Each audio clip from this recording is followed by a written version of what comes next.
안녕하세요. 마가복음 해설 27번째 시간입니다. 저는 박민호 목사입니다.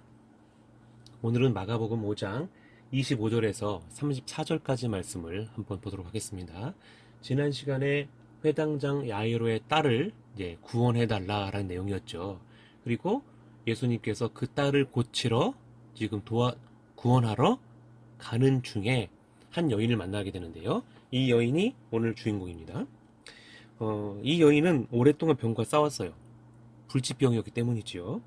하루 이틀도 아니고 약 12년 동안 이 병으로 고통받고 있었습니다. 밖으로 나가지도 못하고 또 집에서도 다른 식구와 떨어져 있어야 합니다. 마치 한 가족이지만 한 방에서만 지내는 그런 상황이라고 보시면 되지요. 살아는 있으나 죽은 거나 마찬가지의 삶을 살고 있었던 것이죠. 자, 지난주에 내용 기억하시죠? 예수님이 한 소녀를 살려주셨는데 그 소녀는 몇 살이었죠? 12살이었다고 하죠. 그러니까 12살 소녀를 고치시는 내용과 그리고 이어서 12년 동안 병에 걸려서 불치병에 걸려서 어려움을 겪고 있는 한 여인을 고치시는 장면. 이 내용들이 10이라는 숫자로 지금 문학적인 그 특성상 이게 연결되어 있죠. 자, 이렇게 12해, 12세라는 것은 강조라는 건데요. 이 숫자는 완전한 수를 말합니다. 전부, 전체, 그리고 완전을 가리키는 수로 이스라엘 사람들은 사용하고 있죠. 보통 성경에서 이 12이라고 하는 것은 이스라엘을 가리키는 경우가 많아요. 자, 예를 들어서 이스라엘 지파가 12지파, 제자들의 숫자가 12, 그래갖고 이스라엘 전체를 가리킬 때 이렇게 쓰죠. 그죠? 그리고, 민수기인가요? 보면, 동서남북으로 그 지파들을 계수할 때도 어느 지파 12,000, 어느 지파 12,000. 자, 12,000도 12 곱하기 1000입니다. 12도 완전, 1000도 완전. 완전의 완전을 곱해서 나온 수. 그죠? 그것을 12를 또 더해보니까, 곱했죠. 그죠? 곱해보니까 144,000이 되는 겁니다. 그 계시록에 나오는 완전수. 하나님께서 구원하기로 예비한 수. 이렇게 보는 거죠. 그렇다고 직접 진짜 144,000명이 구원을 받는다 이렇게 보기는 좀 어렵다고 보죠. 자, 이스라엘이 지금 고치지 못하는 심한 병에 걸려 있다라고 하는 것을 이렇게 문학적인 10이라는 숫자로 알려주고 있다고 보시면 됩니다. 그러니까 이 여인은 이방 여인일 가능성이 높겠죠. 상황을 봤을 때는 여기 이방 땅이고 정확하게 이 여인에서 알 수는 없지만 아무튼 이 여인이 지금 율법에서 말하는 병에 걸려서 피에 관한 병에 걸려서 사람들과 접촉할 수 없다라고 하는 거죠. 근데 이 여인이 이방 여인인지 이스라엘 사람인지 알 수 없지만 이곳이 지금 어디냐면 갈릴리의 가버나움, 즉 이방 땅이 된 곳이라고 했죠. 그 지역에서 어디께로 이제 가고 있다고 보면 돼요. 그게 누구냐면 회당장 야이로의 딸이 살고 있는 곳으로 가는 거죠. 5장은 다 이방 사람들에 대해서 이야기한다고 했어요. 복음이 이스라엘에서 이방 사람들에게 넘어가서 그 이방 사람들이 지금 예수님으로부터 복음을 듣고 고침받고 구원받는 이 장면이 나오는 부분이라고 했죠.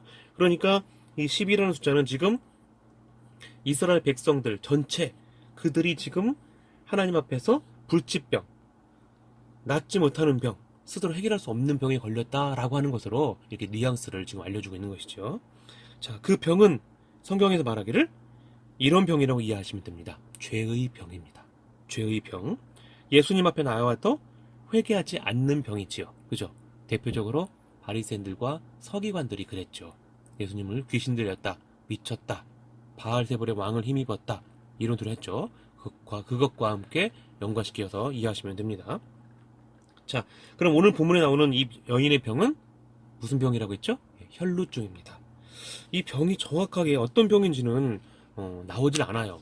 성경에서 나오는 병과 오늘날의 병의 그 증세라든지 이름이 좀 달라서 그렇죠.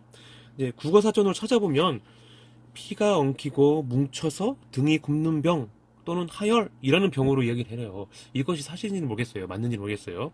아무튼 이 혈루증이라는 것은 피가 밖으로 나오는 병이다라는 정도만 본문에서 이야기하고 있죠. 당시 이 병은 쉽게 고치기 어려운 병이었다라고 해요. 병행 구절인 누가복음 8장 43절은 이렇게 알려줍니다. 이에 12해를 혈루증으로 앓는 중에 아무에게도 고침을 받지 못하던 여자가, 그렇죠? 아무에게도 고침을 받지 못하더라 하는 거죠. 고대 근동 사회에서 혈루증은 고치기 힘든 병이었고요. 확인되지 않은 여러 치료 방법들이 있었다고 합니다. 뭐 예를 들면 마늘과 같은 식물들에 포도주를 섞어서 먹인다거나 환자를 놀라게 하면서 너는 혈루에서 일어나라 이렇게 외치기도 했다 합니다. 그러니까 민간요법 같은 경우인데 꼭 미신 같은 거죠, 그죠? 또 여러 가지 방법으로도 혈루증은 치료할 수 없었기 때문에 이거는 불치병이었다 당시에 이야기하고 있죠.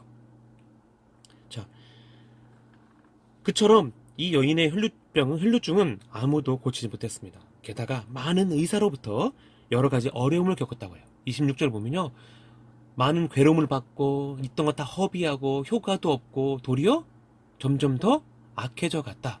심해져 갔다. 이렇게 하는 거죠. 그런 처에 이 여인이 그 예수님에 대한 소문을 들어요. 그리고 그 들은 다음에 이렇게 얘기합니다. 여인이 마음속으로 이렇게 중얼거립니다. 27절 보세요. 예수의 소문을 듣고 무리 가운데 섞여 뒤로 와서 그의 옷에 손을 대니. 자, 여기서는 이렇게 다 표현하지만 이 여인이 속으로 이렇게 중얼거렸다는 것이 뉘앙스 나와요. 옷자락이라도 만져봤으면, 옷자락이라도 만져봤으면. 이게 원문에 나오는 표현인 거죠. 그렇게도 하면 병이 나을 것이라고 생각한 것이죠. 그만큼 이 여인은 병 낫기를 원했습니다. 딱 한 번만이라도 만질 수 있으면 나을 수 있을 것이다 생각한 거죠. 그죠? 물론 이 생각도 옛날의 상황을 봤을 때는, 이 당시 상황을 봤을 때는 미신적인 그러한 생각이었다고 볼 수 있겠죠. 아무튼 이 여인은 그 소원이 이루어집니다. 왜요? 그 여인의 손으로 예수님의 옷 끝자락에 살짝 닿았더니 병이 나아버렸거든요. 이 여인의 행동은 사실 매우 그 위험한 행동입니다. 왜냐하면 레위기 15장에 보면 피 흘리는 병에 걸릴 경우에 다 낫기 전에 사람들과 접촉하면 안 된다고 하거든요. 만약에 이 여인이 이스라엘 사람이었다 한다면 굉장히 위험한 상황이죠. 왜요? 돌에 맞아서 죽을 수도 있는 상황이에요. 그러니까 그렇다고 한다면 이 여인은 지금 목숨을 걸고 예수님 앞에 나온 거예요. 우리로 하면 이런 식이죠. 집에서 그냥 있다 시간 가는 대로 기다리다가 죽으나, 사람들한테 알려져서 죽으나 똑같다는 거죠. 이 여인들은 정말로 생사를 지금 왔다 갔다 하는 그런 상황이었다고 보시면 돼요. 그 여인은 매우 놀랐어요. 왜냐면 그 자리에서 병이 멈춰버렸거든요. 그때입니다. 길을 가던 예수님이 갑자기 멈추셔서 돌아보셨어요. 자, 지금 회당장 야이로의 딸이 급합니다. 그죠? 그런데 갑자기 멈춰선 거예요. 급한 상황 속에서 멈추신 예수님이 사람들을 향해서 이렇게 말을 합니다. 누가 내 옷에 손을 대었느냐? 자, 몰라서 물으셨을까요? 아니죠. 예수님이 이미 다 알고 계셨습니다. 누가 손을 댔는지, 누가 어떤 마음으로 예수님을 찾아왔는지도 다 알고 계셨어요. 그런데도 물으셨어요. 제자들이 대답합니다. 아니, 예수님, 누가 내게 손을 대었느냐 하고 물으십니까? 제자들의 입장에서는요, 이 말은 맞는 거예요. 주변에 사람들이 많았거든요. 그 사람들도 병이 나아보겠다고 서로 밀치면서 예수님을 만졌을 테니까요. 그런데 그 사람들은 병이 나았다는 얘기가 없고, 어떤 여인, 즉 이름도 알지 못하는 혈루증 걸렸던 여인이 만짐으로 바로 이 일이 발단이 있다고 보시면 되죠. 예수님께서 이 여인을 알고 계시면서 말씀하셨던 것이죠.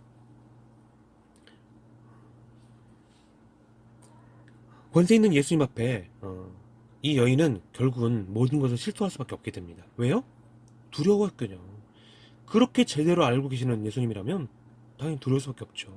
그리고 자기가 죽을 수 있다는 사실까지도 알고 있으니까. 그렇죠? 그러니까 이 여인은 사실 숨김없이 목숨을 다 내는 것처럼 그렇게 말한 것과 같은 것이죠. 이게 바로 33절에 있습니다. 뭐라고 표현하죠? 여자가 자기에게 이루어진 일을 다 예수님 옆에 말씀드렸다는 거죠. 그죠? 있는 사실 그대로 이실직고 했다는 거죠. 그랬더니 예수님께서 그 여인에게 부드럽게 이렇게 말씀하셨습니다. 딸아, 너의 믿음이 너를 구원하였단다. 자, 제가 왜 이렇게 표현했냐면 다음 시간에 배울 내용이긴 하지만 12세 소녀를 깨우는데 달리다 굼이라고 하시면서 깨우셨어요. 그 표현은 마치 어머니가 아침에 자고 있는 아이를 깨울 때 얘야 일어나거라 아침이란다 이런 표현으로 그 아이에게 대한 사랑과 또 따뜻한 마음 그리고 그를 이렇게 부드럽게 칭찬하면서 깨우는 그러한 모습을 했다고 이제 볼 수 있겠죠. 이 상황이. 그리고 나서 그곳에 있는 사람들에게 이 여인의 믿음을 칭찬하셨습니다. 아마 사람들은 어리둥절해서 놀랐을 거예요. 순식간에 일어난 일이었고 도대체 어떤 상황인지 알지 못했기 때문이죠. 그리고 34절은 이렇게 표현합니다. 너의 믿음이 너를 구원하였으니 평안히 가라. 너의 병에서 놓여 건강할지어다. 정말 대단하죠. 도대체 이렇게 구원하고 병에서 놓이게 하고 평안히 가라고 말씀하실 수 있는 분이 누굴까요? 하나님께서 보내신 그리스도시죠. 하나님의 아들이죠. 죄를 사하는 권세가 있는 분이시죠. 그죠? 그런데 여기에 비해서 이스라엘 사람들이 어떻게 했다고요? 그런 예수님을 영접하지 않았다고요. 배척했다고요. 이게 바로 12세라는 얘기가 나오는 거예요. 이 여인은 이름도 모르고 누군지도 알 수 없는 여인은 병을 나아보겠다고 목숨을 걸 나와서 예수님 옆에 엎드려서 구원을 받았다는 거죠. 그죠? 믿음으로 구원을 받았다는 거죠. 그런데 이스라엘 백성들은 믿음이 있다고 말하고 율법을 받았다 말하고 하나님을 알고 있다라고 말하고 예수 그리스도를 기다렸다라고 말하지만 실제로는 뭐예요? 예수님을 배척했다는 거죠. 거절했다는 것이죠. 이것이 두 개가 지금 대조되고 있습니다. 그만큼 마가는 예수님이 어떤 분이신지를 알려주는 동시에 오늘 본문에서는 특히 5장에서는 이스라엘 백성들의 완악함, 악함을 지금 책망하고 있고 꾸짖고 있는 것이죠. 드러내고 있는 것이죠. 오늘은 여기까지 하겠습니다. 다음에 이어서 하겠습니다. 감사합니다.